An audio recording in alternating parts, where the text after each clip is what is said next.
Why is it your lilies stink? Well, it's not that my lilies stink, Dan. Not really.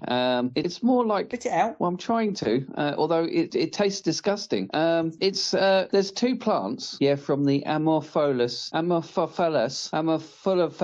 One of them is correct, Phonetically spell it out. Phonetically, Alpha, Mike, Oscar, Romeo, Papa, Hotel, Oscar, Papa, Hotel, Alpha, Lima, Lima, Uniform, Sierra. No, that didn't help it.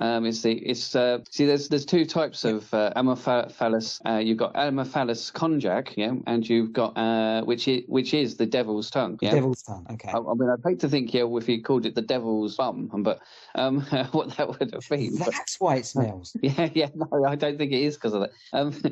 So the Amorphophilus konjac is the devil's tongue. Amorphophilus konjac. Okay. What do I think of that? I mean, what's it bring to your mind? To my mind, it brings to my mind. Any question? Yeah. What is the point of it? Why does it stink? Why does it smell? Well, it's a nice looking plant. I think. I thought it was anyway. It's purplish. With a dark purplish, with a massive thing up in the middle. Yeah, it looks like a massive serum. Up in the middle. Yeah, it's got a thing in the middle. Anyway, it's a perennial plant native to a warm tropical, subtropical area in the Eastern Asia. It's known for its large umbrella-like leaves and foul-smelling flowers. It's got a number of different names: devil's tongue, dragon plant, elephant yam, konyaku. Elephant yam. I think it's because of the nose. It has in the middle. Right. Okay. It's got a nose. Well, it smells other plants coming. Anyway, it's a leopard arum, snake palm, umbrella arum. If it was an umbrella, though, it's up the wrong way, but I suppose it does have that long pole in the middle. Well, we're not going to refer it to a long pole in the middle. Okay. We're not going to refer it to all those names, so we'll just call it now the stinking lily. You've just drawn it down to its bare minimum, I think, on that. The konjac. Devil's tongue. Yes, let's give it an interesting name. Do the devil's tongue then. What's the point of it? Well, that's an interesting one.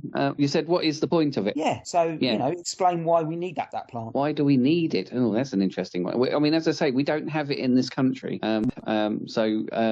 It's meat eaters are then attracted to it. So they need something with a more meaty taste. So I was just simulating, that it's to get non-eating and any other animal which likes a bit of meat, to actually come and have a look and see whether there's something here tasty. So basically, it's working along the same lines of it's bringing animals, which usually eat meat, into it, to eat some of its substance, so that it can then it then takes it away and carries the seeds away and things, so that they can be dropped in their poo, basically, and left around all over the place so they can grow again. Oh, okay, that explains it. Sort of does, doesn't it? It's, sort of. A lot of people do grow them apparently, for pop curiosities. So they put them in a pot and see what happens, and you have to store them in the tubers in a dry place when you're not potting them. So then again, you see, there's another plant which was interesting of the same similar family, Sororomantum venosum. Let me finish. Sororomantum venosum.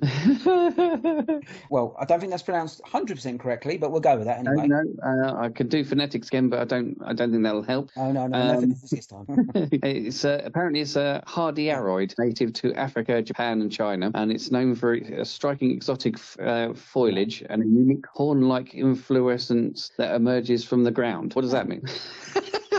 Exactly. I was just about to ask you the same. I think I can't imagine that. I just read that off the screen, so I can't actually imagine it. So maybe you could put pictures on your website of it, and people could go to there to have a look. Well, the common concept of the website at the moment is that it might be actually beginning to follow the podcast, because then it gives me subjects to write about, and I'll probably remove that before I continue. But you might be right. It might be out there eventually. Once I can actually get writing again.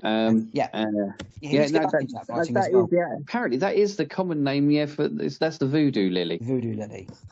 Yeah, so I don't know what's going on here, because we'll stick it. We'll refer it to as the voodoo lily, because I prefer that. It's more pleasant. I think it's a variant, of the other one anyway. So it's a variant. I think they're similar or are the same, or very confusing. So it's devil's tongue. So you're saying that devil's tongue is the actual plant, but then a variant of that plant is the voodoo lily. Devil's tongue is Amorphophilus konjac. Okay. People can look that up, and say how they wish as well.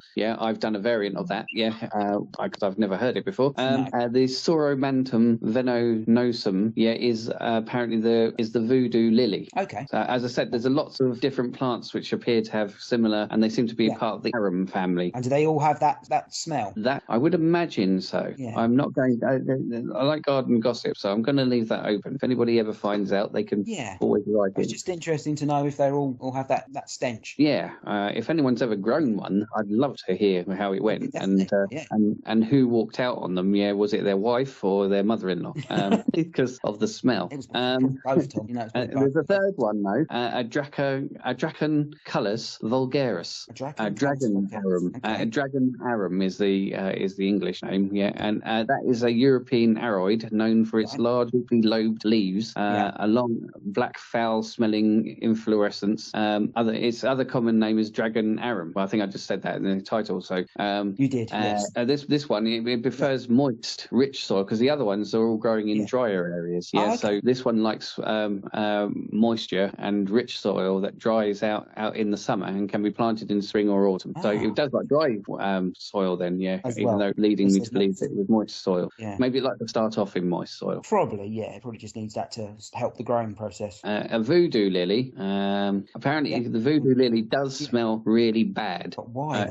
Well, as I said here before, it's to attract beetles, which eat flesh, but it doesn't deter birds and things like that to come in and eat the seeds as well, and pick up. They take them away. Bees and things like that. It's just another way, that they can get themselves, to procreate. Yeah, basically they can get things out, to because the bees transfer pollen, from one to the other. Yeah, so they've got that method as well. Yeah, and then the seed come about, and the birds will eat the seeds, and they will spread the seeds around. Spread the seeds, so they and so the beetles, probably work on a similar lineup. Yeah, that they'll go in and they'll take something, and then they will actually transfer either pollen or they'll eat the seed and take that. But whether the seeds are too big for a beetle, I don't know. But it's to get pollen, moving, and they have to be in. You find that flowers are like shop fronts. They're trying to accommodate who needs. Oh, okay. It's a supply and demand market. Definitely. Yeah. So that's what they're doing. They've just so basically they're transferring the seeds. The birds pick the seeds up, drop them elsewhere, so they can just continue their creation elsewhere. Their growth. Yeah, basically, that's a basic format. There's probably something. I would like to think there's some other things to it, but I think I read that the smell came from the plant actually heating up, and it produced a smell from what it was secreting. So that explains it. In some ways, it does. Yeah. As I say, it's a nice bit of garden gossip. The lily thing. Oh, sorry. Yeah. My team also know that. I support a team called the Lily Whites. And do they smell? Well, not really, but actually, they do actually smell this year. They stink. They've been doing terrible. Tottenham Hotspur. Doing terrible. Yeah. We're not said about that. Their football kit, though, are we? I mean, they're probably aerial fresh. I mean, their kits are aerial fresh, but once they get on the field, you can call them, each one of them this season, Stinking Lily, Voodoo Lily. Now, as I look out the window, I noticed this the other day as well. We've got some flowers that have grown, or pink and white petals. There's branches. It's quite a like a bush type pink, bush type thing growing out the ground, but without all the greenery. And on each branch it has white and pinkish. Well, I say pinkish. Some of them look a bit purplish. Petals on it. Now I don't know what the flower's called or the plant's called. So that's the newest thing that's happened in the garden. I think I might know what that is. Is it cupped upwards? Yeah, some of the white petals are falling downwards. Two of them on each one. There's two that are falling downwards and symmetrical to the other one on the left and the right. Okay. So right. Yeah, and there's quite a few on there. I would say there's about looking at it, there's probably 20 plus, maybe 30 on the actual. It's a magnolia, I think. Oh, it's magnolia. Okay. Yeah, it sounds like a magnolia. Before I thought you were just talking about blossom. Yeah, for a minute. Yeah, and I thought, that's interesting. No, not blossom. It's a magnolia by the sounds of it. So magnolias are great. They're lovely. They always remind me of like a Chinese feel to them. And the time of year that they come out, like now, it feels refreshing to see, and but they can grow into proper trees as well. So I do agree with you. It does look refreshing because it brightens up the garden in that corner. Yeah. Have you seen the crocuses here coming out and the daffodils and things like that? Because obviously we are in spring on this podcast at the moment. So. Nothing in our garden. In the back garden, there's no daffodils out here. But as I travel around doing my cleaning job, my work, I've seen the daffodils sprouting in various places. I've got some outside in the front garden. They've just gone to bud. So my roses, they decided to go early. So they've got buds on as well. Oh, blimey. Also, I have seen some at my parents' house in their front garden. They've got red. I don't know if they're daffodils as well, but there was yellow ones and there was red ones next to it. So are they daffodils as well? Over those, that'd be wonderful. I will do that on Thursday for you. Wonderful. No worries, I'll do that because I'm doing that anyway. Also, I'm going to go out in the back garden, take the photos. This will all be up on Tom's website. Eventually, you'll get there.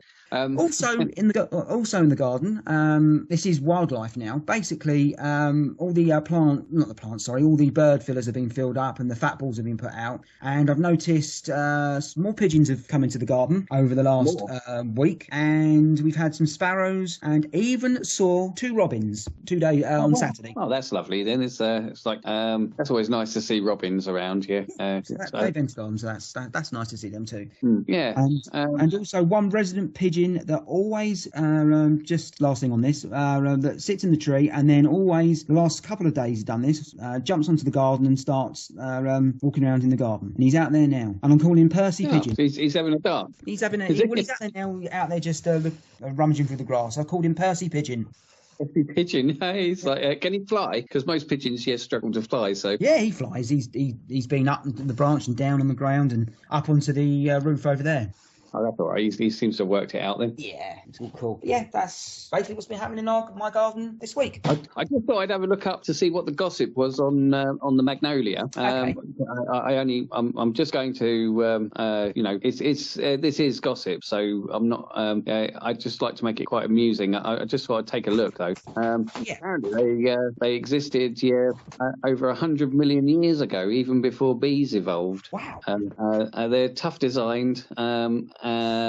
Before bees, blimey. And actually, in fact, they actually tie in with what we were talking about beetles. Because they weren't before. Because they were before bees. They needed the beetles.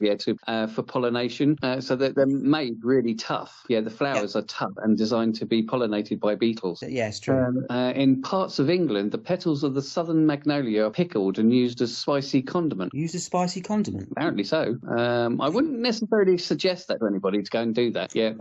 Because as I say, this is gossip, so can't guarantee the ability of them. Does it tell you how long they last? Are they just a spring, summer flower, or they? Well, I've only noticed them in spring, so I'm assuming they're not all year round. No, they're not all year round. They go for a fair amount of time. They lead us into summer. They're sort of they're going from now till about I think they flower for a while. Probably Mayish. Because you get your snowdrops, crocuses, tulips, daffodils. Daffodils come first, and then your tulips, and that leads you into end of spring, which then leads you into the flowers of this normal summer sort of thing. Fantastic. Yeah. They can grow to over 80 feet, the magnolias. 80 feet? That's impressive. So small as they can be kept as a small shrub at 15 foot, or they can grow up to 80 feet. Wow, well, I'll keep an eye on that then. I'll update you if they do grow that high.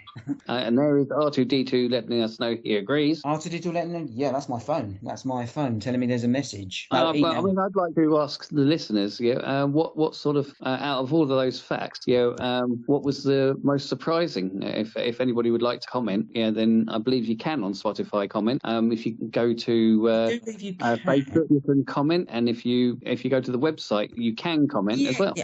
Yeah, go to the website and Facebook. I'm not too sure about email. I quite like email, because most people aren't doing emails anymore. So let's have an email here and there. there as well. ThomasUK91@AOL.com. Yeah, well, they could suggest future things for us to discuss, maybe. I think we should do a shout out as well, for our regular listeners.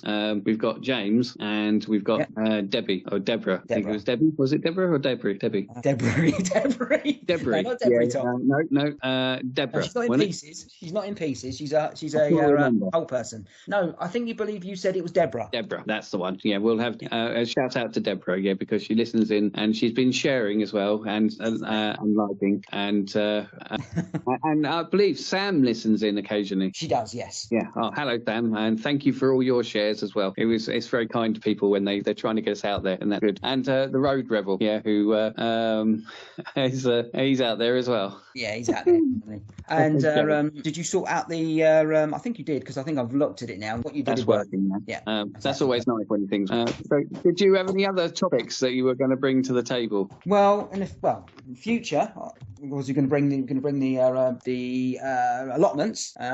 Do a piece on that, and flowers in the community, and neighbouring flowers from a neighbour. Oh, that's always handy to look ahead and so people can know what's coming up. So, you were going to find someone who was on an allotment as well, weren't you? That's correct. I was going to say allotment. That was my friend Terry. So I'll get back in contact with him and we'll discuss. And your mum and dad, you were going to? Yes, my mum and dad, my parents were doing their garden photos, and I will find out what they're growing this time round. Last year they were growing chilies, some green chilies. Oh, yeah. They had tomatoes. Nice. And I do believe they had strawberries. Don't quote me on that. That's just gossip at the moment. If you can get some photos and things, and then we can get that all slapped up onto the website as well. That will be done. That will be done.